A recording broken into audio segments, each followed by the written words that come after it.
May I have your attention for a few announcements, please?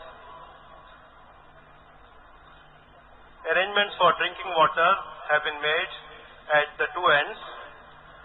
There is a first aid center at the main entrance.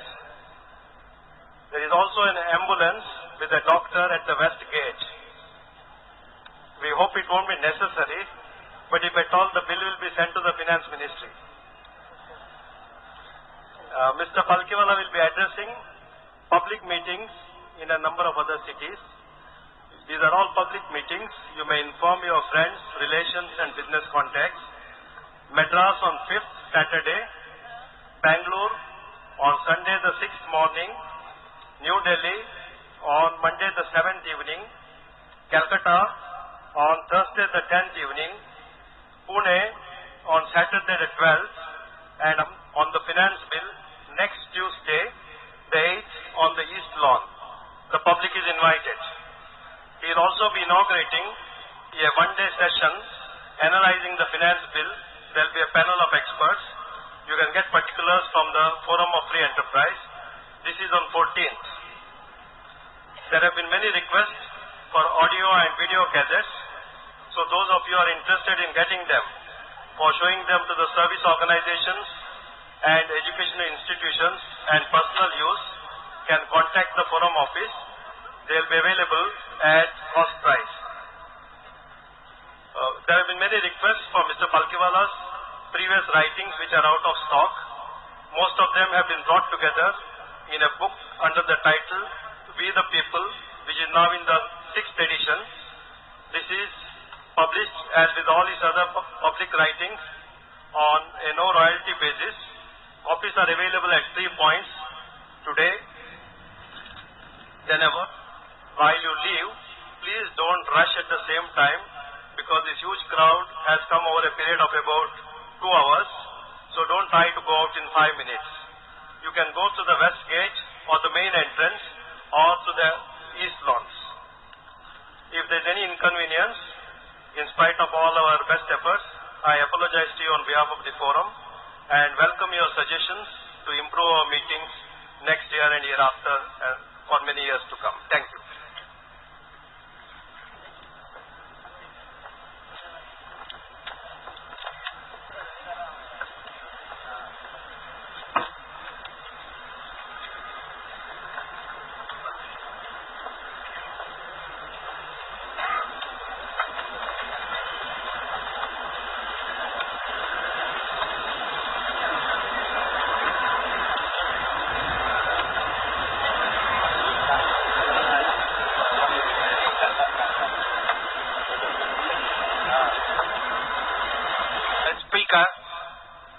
Mr. President, Mr. Nana Chudasama, distinguished guests, on behalf of the Cricket Club of India and the Freedom of Free Enterprise, and myself also, I welcome you all with a wonderful gathering that has come. The speech on budget is an event in itself. In all countries today, more so in developing countries. And who could tell us more and well than our speaker, Nani Palkhiwala? Give him a good hand.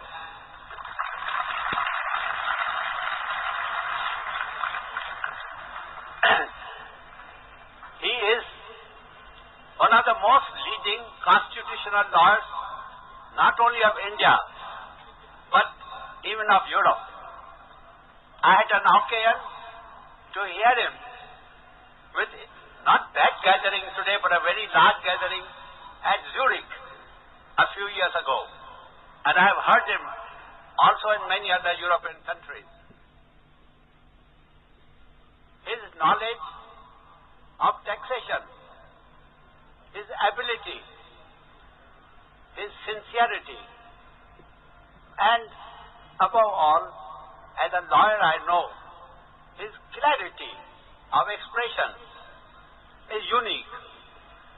And it's an education to hear him. Our country has an ancient history of 5,000 years of golden age. And probably so because it was an agricultural country, leading agriculture at the time. Probably because the people were not as many as today. But even so, we have an ambition to go ahead and again gain the prominence which we originally had. And although budget is an important social and political event, but it requires special knowledge of the country to do justice to this topic. Our speaker, as I said, has given so much time to the service of the nation. I thank him. I welcome him heartily to speak to you, as we are all anxious to hear him. Perhaps you do not know, I know well, how many lakhs of people, not only thousands which we have gathered, but how many lakhs of people are anxious to read his speech tomorrow in the paper. Probably some will like to hear him on video, see him and hear him. Some will probably hear him on cassette. But as I said, it's an education to hear him, and welcome again. This is an important event for the club, forum, and all of us in the interest of the nation. Our Mr. Nana Chudasama has kindly consented to preside. I have known him as a crusader. Crusader for what? For the poor people and middle class. I am very happy that so many, I see few members of the judiciary, I see few members of the diplomatic corps, I see industrialists, I see businessmen. Above all, I see students have gathered to hear him. Our president is a crusader, and he will give you his idea also of a budget for a poor man in this country. And I welcome him. He, as you know, Wala, Mr. Hurchen Advani, Mr. M.R. Pai, intelligent, disciplined, silent people of Bombay.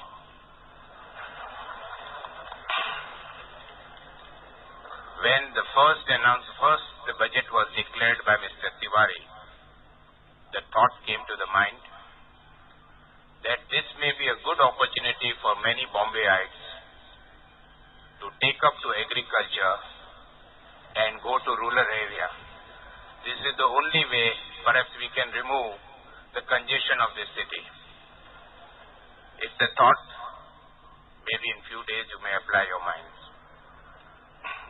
If you don't apply your mind for yourself, at least suggest this to your neighbors. As far as Forum is concerned, they've been doing a commendable work in this city and throughout the country. It is something which is very rare in any part of the world, such organizations doing such excellent work. But then there is always few dedicated men who run this organization, and I personally think that Forum is very lucky to have people like M.R. Pai and Mr. Divakara. According to me, they are one of the most dedicated and sincere people running this organization. As far as this evening's speaker is concerned, Mr. Nani Palkhiwala, it would be futile for me to keep on speaking the same thing what other presidents spoke for last 20 or 25 times at the same place. But as far as I am concerned, I consider him a completely different individual. He is one man whom I have studied, observed and seen for last 2 decades. And I find that it is very wrong for us to just call him a good jurist or an excellent economist, because he is much more than that. When this crowd you see, It's an indication, it's a great tribute to him, because this is a crowd which has not come in hired trucks.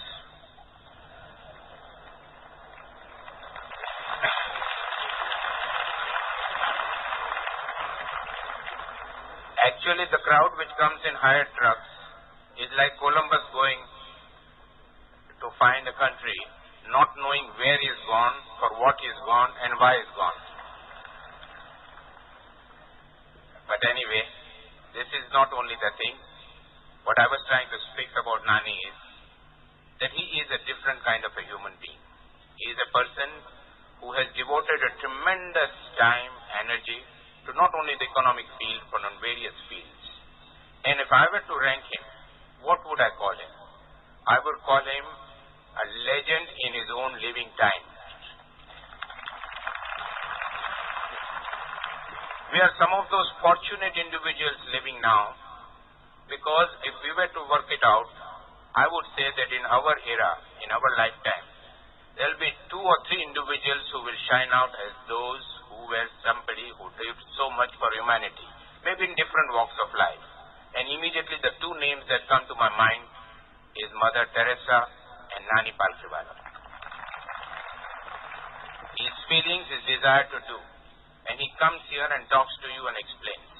But if you all recollect when I said that disciplined, intelligent, but silent people of Bombay, I have always felt that in a democracy, the greatest crime people do is be a silent observer. Here this man comes and speaks to you and explains to you, but what happens after that? I think it is important that people of India realize to become vocal and start speaking out so that somebody hears it, because the people's voice is the greatest strength of democracy. And I think that works. Please try it out from this year onwards so that his mission gets a momentous and gets a great support. Concerned, I find that we have one thing in common, that is our first name happens to be 4-letter word. 3 letters are common. Is that last letter makes the difference. But he is a tremendous man, and I am very glad to associate with him always, and I think the people of India must say they will always be with him and become little more vocal so that democracy will have more strength. Talking about the budget, main talk is his. I have only few observations. One is that I think again people must become vocal to this new gimmick which government does. Just on the eve of budget, they go and pass an order and hike up prices of various commodities. I think this is absolutely unethical. This is ruining the principles of the budgetary system which we have adopted. They constantly keep on saying, and then comes the people in the parliament and keep on giving you such a pleasant talk as if they are most concerned about the common man, and they have already fixed him 15 days before the budget, and on the budget day they feel that they can fool all the people all the time. And I wish this can be stopped, and that can only be stopped by the people of India, that they must take budget as a one identity. Second thing which I find, that they have failed miserably in not giving enough importance to family planning. Ladies and gentlemen, if you are all students of economics, if you all believe in the prosperity of the country, a country where 50,000 babies are added a day, how can government be silent and not be bothered about this family planning? I think the allocation should have been far more. I personally think that allocation, you should get the same allocation as the defense budget, because then only this country has a hope, or the world has a hope. I think this is one aspect which I cannot understand, why politicians are feeling shy of them. I am told that most of them themselves at home don't believe in family planning. Maybe that's why it's difficult to preach what they themselves don't practice. But this is the second aspect. And the third aspect was that the government expenditure, they keep on saying we are going to control it. Please understand, when I'm talking about government expenditure, I'm not talking about holiday expenses. We will not talk about that. But I'm talking in general expenditure. In this country, we have never bothered to worry about bringing down the government expenditure. The amount of wasteful expenditure, if that can be done, it would be some kind of a good account the government can give to themselves. I could keep on speaking about it, but we have the main speaker. I have only one concrete suggestion to make to the rulers of this country, that in a democracy, one thing is permitted, that when you are running a state, the head of the state has a right to induct few technocrats in his own cabinet and give portfolios which are suitable to them. You can't have a man deciding the educational policy of this country when he is an undergraduate of Allahabad University. How can you expect him to guide your educational system of this country? In the same manner, when you talk about economics, and I must make one observation.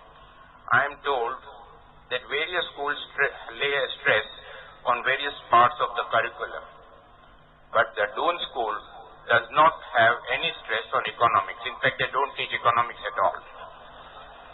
Now, I am trying to explain is that this is the kind of a thinking.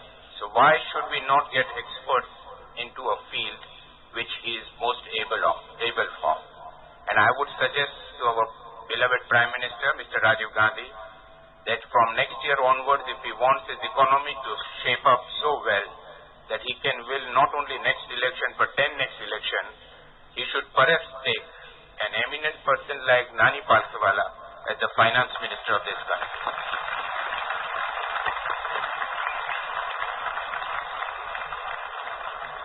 In case he accepts my suggestion, ladies and gentlemen, very shortly, next year onwards perhaps, we will be coming to listen to Nani Palkhiwala not as an analyst of the budget, but to tell us what the budget is. So with this, ladies and gentlemen, it gives me a great pleasure. It's a pleasure for me to be associated with it. We are always with the forum, and with this, I would only say that as long as forum lasts, democracy will last, and as long there is democracy, our faith in democracy will go up as long as people like Nani Palkhiwala are there. So I give you Nani Palkhiwala.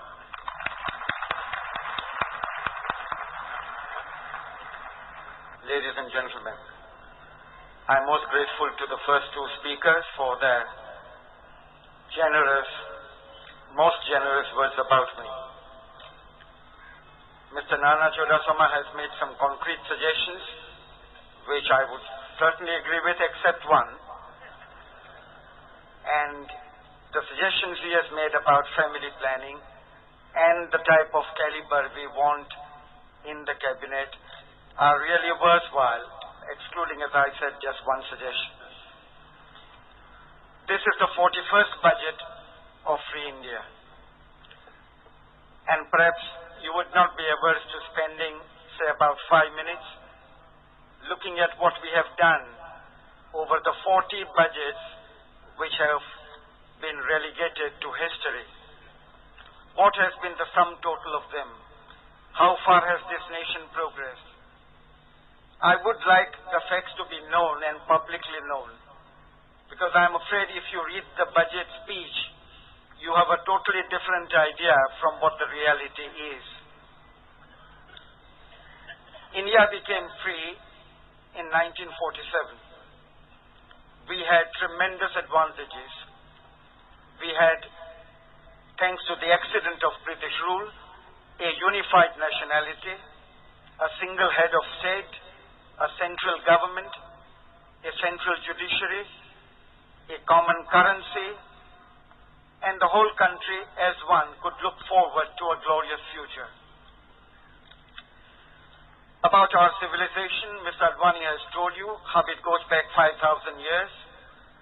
The concepts of eternity, infinity were evolved in this country. But go back only to the year, say, 5th century to the 14th century, when the Dark Ages brooded over the whole of Europe. This country had at that time its golden age. The Arabic numerals were conceived here. Afterwards they were taken by the Arabs, so that's why they are called Arabic. But all scholars are agreed that the root the birth of the Arabic numerals was in India. We evolved the concept of pi, the ratio between the diameter and the circumference of a circle, 3.1416. We evolved quadratic equations, square root, cube root. People wrote theses pointing out how the earth rotates on its axis and revolves around the earth. These were achievements because they came 1,000 years before Galileo was born, Kepler was born, Isaac Newton flourished in England. This was the caliber of this country. There was a creativity which we thought in 1947 would once again make this country what it was centuries before. In 1947, when we became a republic, we were soon followed by South Korea, which became a republic in 1948. Now, I would like you to just cast a glance at what South Korea has done and what India has done. And then you can decide for yourself whether we deserve to be complimented so heavily as we are complimented by our politicians on our wonderful progress, tremendous growth, etc. In fact, if you know the conditions in the outside world, it would bring tears to your eyes to consider what's the state of this country. People like Dr. Hiranandani, who have been to Pakistan recently, tell us that there are no beggars in Pakistan, there are no people who are homeless, without clothes in Pakistan. In other words, the standard of living is undoubtedly higher. Their per capita income is $390 per annum. Ours is $270 per annum. That's about 2/3 of what it is there. South Korea had a war to deal with. The war, as you know, went on from 51 to 53. After 53, South Korea, which was the less rich part of the whole of Korea, North Korea was much more affluent, has multiplied its economy 30 times. That means the rate of growth of the economy is 3,000%. Our rate of growth in real terms, I'm talking of Korea also in real terms, so the comparison is even. Our rate of growth in real terms has been 71% in per capita income.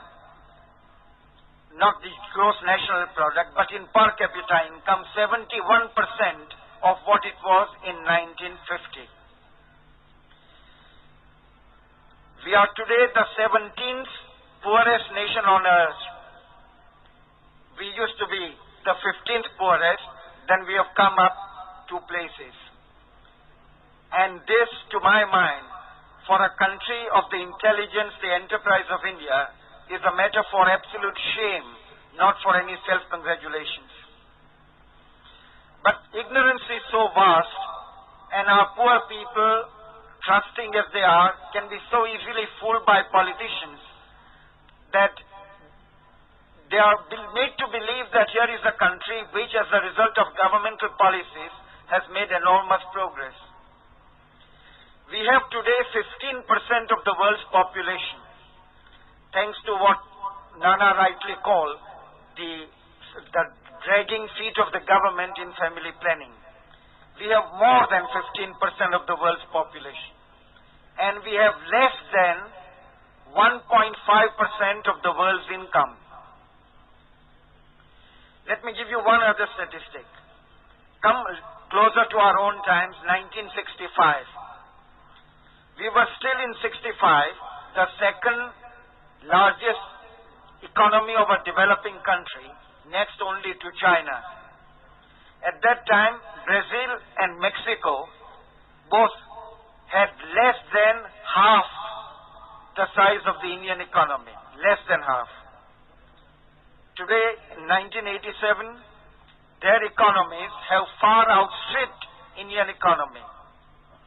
Do you think they are any cleverer, any more enterprising than Indians are?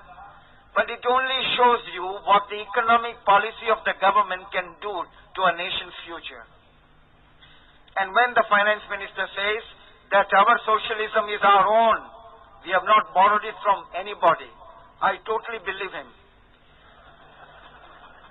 I don't think there is a country in the world which would like to take the odium of having to say that yes, we imported our socialism to India and we are responsible for the consequences. And our socialism is again the only product which we can never export to any other country of the world, because nobody would touch it with a pair of tongs.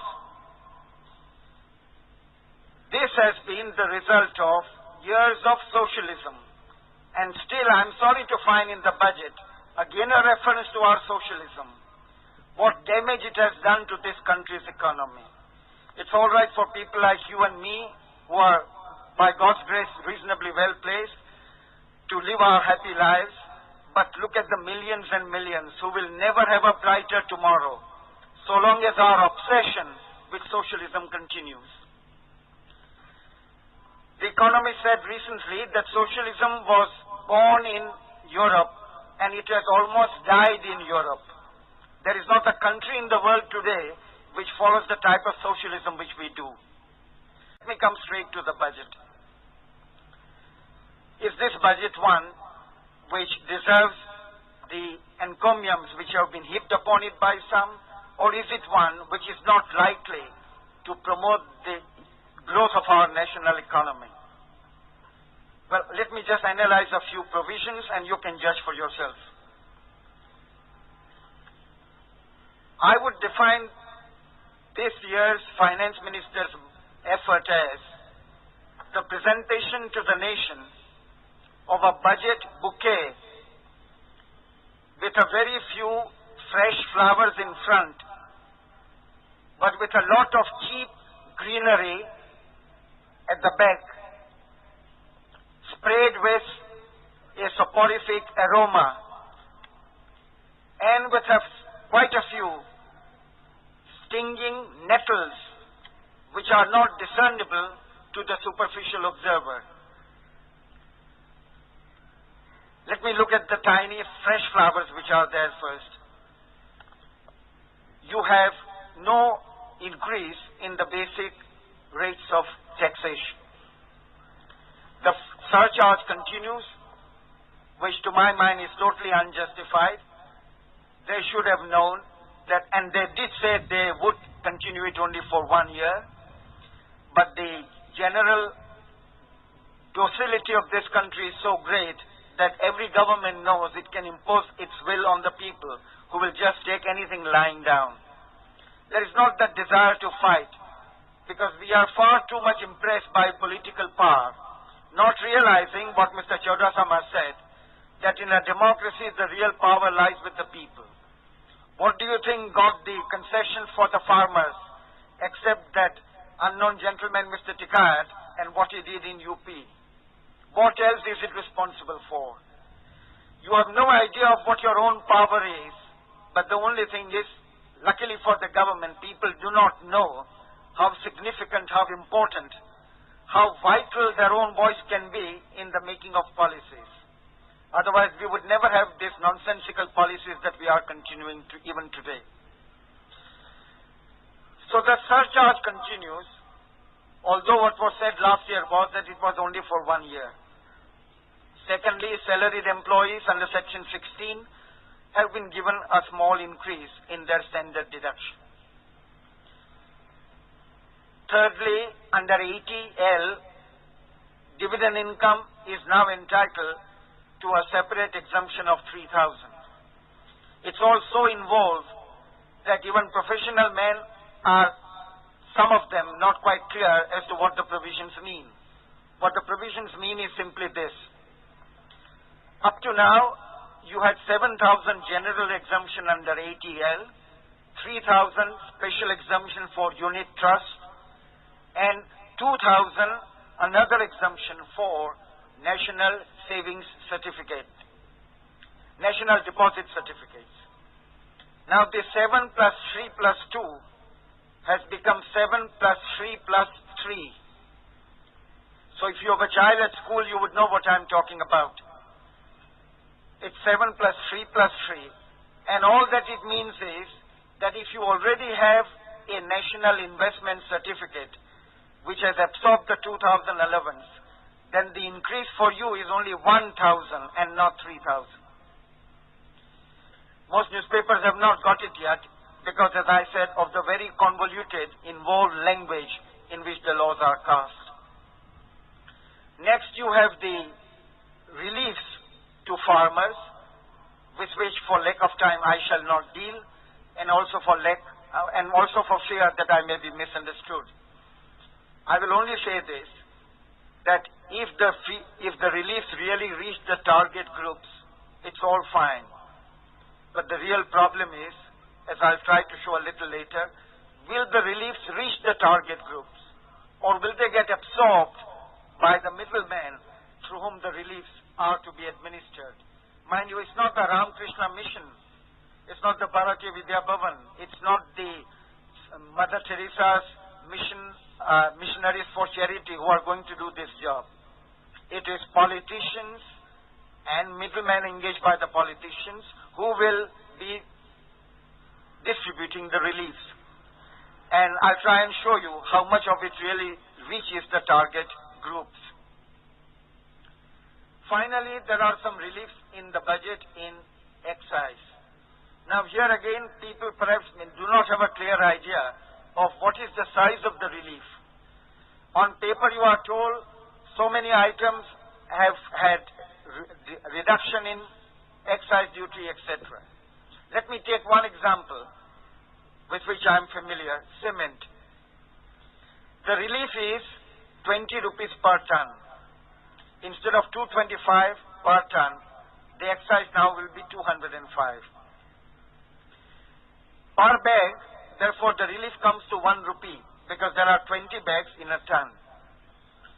Now the market fluctuations of a price of 1 bag of cement ranges say from 62 to 68. Therefore 1 rupee is really meaningless because nobody is going to buy or sell one more cement bag because of the 1 rupee difference. This is point number 1. I'm mentioning it because the finance speech says, the budget speech says that it is intended to encourage and promote housing. It won't promote even the repair of one wall. But really it is not 1 rupee that is the relief. The relief is really 4.25 paisa, as I'll presently show you.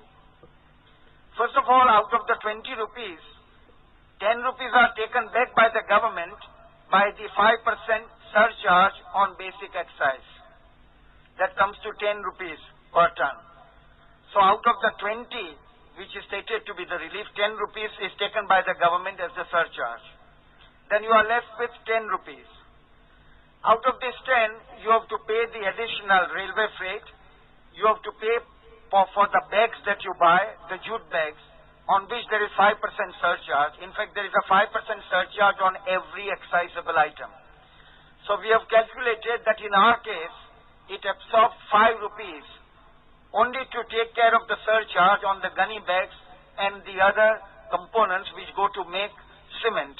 And mind you, this 5 rupees is only representing the surcharge, the new surcharge under the bill. So out of 20 rupees, 15 rupees are taken back by the government and we are left with 5 rupees. And therefore, for 1 bag of cement, it comes to 25 paisa. And in fact, the dealers tell me that nobody deals in paisa when it comes to buy a cement bag. So the relief is purely an optical illusion. Now I am leaving you to consider whether, and mind you, I am mentioning cement because it is the biggest single item of excise relief. If in the case of cement, this is the size of the relief, you can imagine what must be the situation regarding other commodities where the magnitude of the relief is lower than in the case of cement in terms of the amount indicated in the budget as having been foregone by the government. Let me come to the other side of the picture, the debit side of the balance sheet, because I have exhausted, you may not believe it, but I have fully exhausted all the plus points of the budget. side. First of all, the size of the national debt. And I must say I am almost alarmed when I see the perfectly self-confident manner in which politicians talk of the national indebtedness.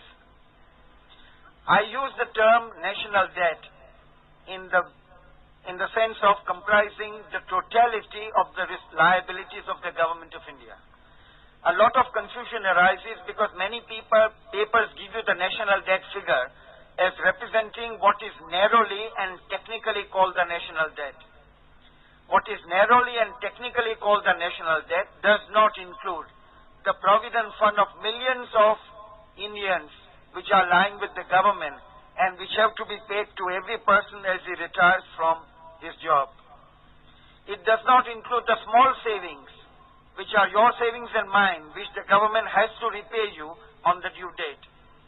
But these are a part of the debt of the nation as much as any other. So I use the term national debt as a compendious term to denote the totality of the liabilities, admitted liabilities of the government of India. In the year 88-89, the national debt in this sense will total 224,000 crores of rupees. It's a mind-boggling figure. It is the largest figure mentioned in any of the budget papers. 224,000 crores of rupees, that is 2,24,000 crores of rupees, is the indebtedness of the government. On that, the government will pay interest, which will come to 14,100 crores of rupees. Now, 14,100 crores of rupees is almost one-third of the non-planned revenue expenditure of the government of India next year.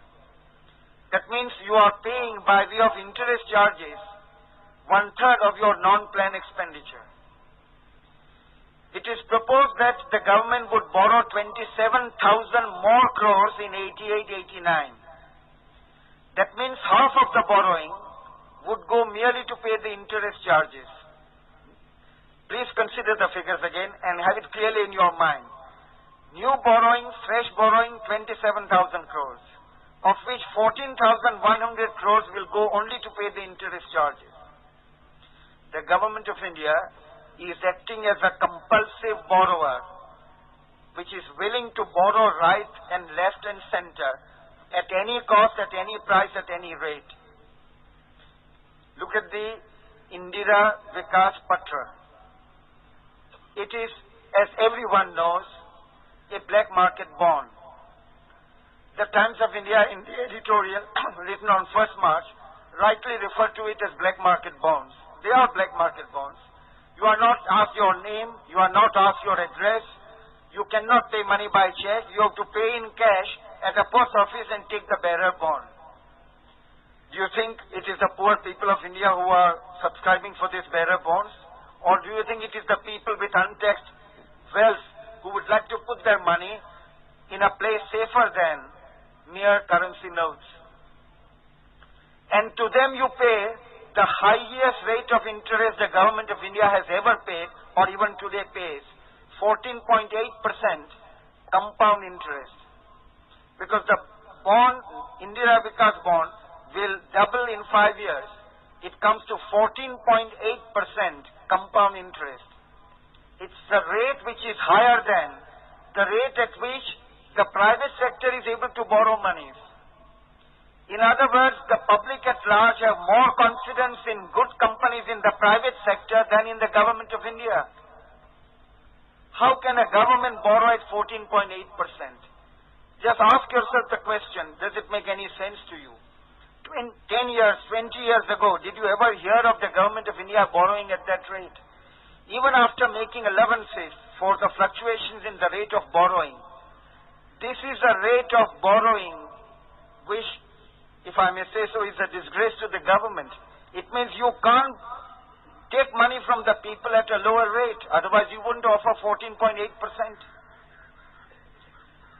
Mind you, they had, before this budget, they had made the period 5.5 years for doubling.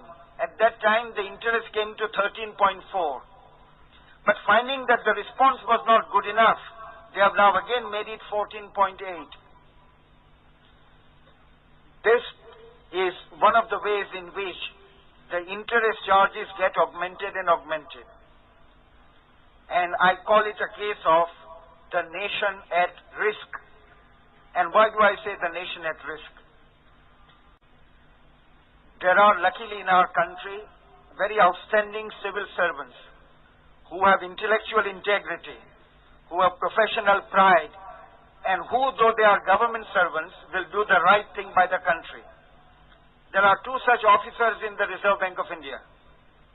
One of them is Mr. S.R.K. Rao, Dr. S.R.K. Rao. The other is Mr. A. Session. They wrote a paper recently, which I hope the Indian Merchants Chamber will circulate so widely that every intelligent citizen reads it. They point out that India is in the danger zone and may soon enter the debt trap. Now, what is the debt trap? The debt trap is a situation where you have to borrow more monies merely to pay the interest charges on your existing borrowing. It's like a company which has borrowed 10 crores, but is not able to pay the interest on 10 crores. So it borrows more and then pays the interest out of the fresh borrowings. If any company were conducted on the lines on which the government of India runs, it would have gone into liquidation long ago. It's only the inherent strength of the people, strength of this nation, which keeps such a policy functioning year after year. Now, the debt trap, therefore, is the situation where you have to borrow merely to pay interest charges. And, as the Reserve Bank officials point out, a stage is then reached when you are not able to borrow more with a view to pay the interest charges. So then you start printing currency notes, and then you pay the interest because people won't lend you any more money. Don't think this is a hypothetical situation. Great countries, at least as intelligent as India, frankly, in terms of real results, more intelligent than India, have come to grief precisely on this count. Take Germany, one of the most intelligent nations on earth and one of the most disciplined. They reached a situation after the Second World War when if you wanted to buy 1 pound of butter, you had to take a wheel cart, a wheelbarrow, put the currency notes there and take it there because you needed billions, literally billions of marks to buy 1 pound of butter. The inflation rate became million% higher every week. So it was a mind-boggling situation. In fact, the government paper was worth nothing, and the government kept on printing more and more paper with a view to paying the wages, because how else could the people be paid? And people would run during the lunch interval to buy goods, because if they waited till the evening, the price would be higher. Take Israel, only 2 years ago, 1986, one of the most intelligent nations on earth. You can't easily fool a Jew in money matters. What was the situation Israel reached 2 years ago? Inflation of 200%. Why 200%? Because of the debt trap. The people were no longer willing to lend money to the government. The government started printing currency notes, and the inflation of 200%. It went to 300%. Now it has been brought under control. Therefore, other countries have gone through this. I won't multiply examples what happened in Argentina, Bolivia, Peru, etc. But number of countries have had this experience. And I am afraid the great confidence of our ministers that nothing will happen to this country is totally wrong. The Reserve Bank officials are right, and the finance minister is wrong, if I may say so with great respect to him, when he thinks that this is an imaginary evil. And Mr. A. Session points out that if we go on at the present rate, by the year 1992-93, that means in 4 years' time, our interest burden will be more than the fresh borrowings. In other words, we won't be able to borrow enough even to pay the interest charges. What is it if not a debt trap? This, to my mind, puts the nation at risk. And I think the people must know what the facts are. If you are here 4 years later, and if the present policy continues, you will find that the Reserve Bank's prediction is right. I repeat, it's not as if the government is without competent advice. It has got all the talent available in the world in this country, all the knowledge, expertise. The only question is, are they willing to take advice? Economists will tell you how they were called by the finance ministry a short while ago. Number of them, prominent industrialists, prominent economists, I won't mention names. They went there, not one single suggestion has been accepted in the budget. That's why I have refused to write any piece for any newspaper to say what the budget should be like, because it's absolutely an exercise in futility. Nobody pays any attention here. It's a desk government. They think that all the knowledge is concentrated in the North Bloc, and the rest of the country are ignoramuses who have nothing to contribute, nothing to suggest. It's the exact opposite of the system prevailing in mature democracies like the United States, Canada, UK, where professors, thinkers, economists have a very important role to play in the shaping and framing of the country's policy. Not so here. So the indebtedness is, to my mind, the greatest danger springing from this budget. I would put secondly, the wastage and the extravagance. The wastage and the extravagance of our government is beyond belief. The Economist said the other day that Pakistan is a rich country with a poor government, and India is a poor country with a rich government. This is very true. The way our government spends money, you would think it's one of the wealthiest governments in the world. Instead of using my own words, let me just use the words of very distinguished public officials who belong to the tribe I referred to earlier, of men of professional integrity, who will speak the truth irrespective of their personal promotion, personal advancement. Let me quote Professor K.N. Raj. He was a member of the Prime Minister's Economic Advisory Council. Prime Minister at that time was Mrs. Indira Gandhi. He wrote in 1984 that the poverty eradication programs which had been started in Mrs. Gandhi's time, he noted that they were becoming very popular, and I'm quoting his exact words. The poverty eradication schemes have become a lucrative industry, giving the largest returns to the promoters. And the second sentence, after a few more words, the enthusiasm which the poverty eradication program has aroused is explained by this phenomenon. Now, so when you read in the papers that poverty is to be eradicated, please remember this sentence: the largest returns are to the promoters. And this is very true. It's not only Professor K.N. Raj. Everybody who has applied his mind to the problem has come to the same conclusion. Take Dr. Chalaya, Raja Chalaya, who is today a member of the Planning Commission, our present Planning Commission. He made the report on black money where he points out that one of the great sources of black money is the poverty eradication program. Because lots of large sums change hands untaxed. And the research workers whom he had engaged reported, and that's mentioned in the report, that between 50 and 80% of the poverty eradication programs never reach the target group. They are just swallowed illegally by people in charge of the program. I'm not saying it happens only in India. Government by definition is such an agency that unless the people are very alert, things will go wrong. Just as they will go wrong in a company where the top management is not alert. Mr. H.V.R. Iyengar, when he presided over my budget talk in the last year of his life, mentioned that his experience of 45 years in government had convinced him that at least 40% of the government expenditure goes down the drain.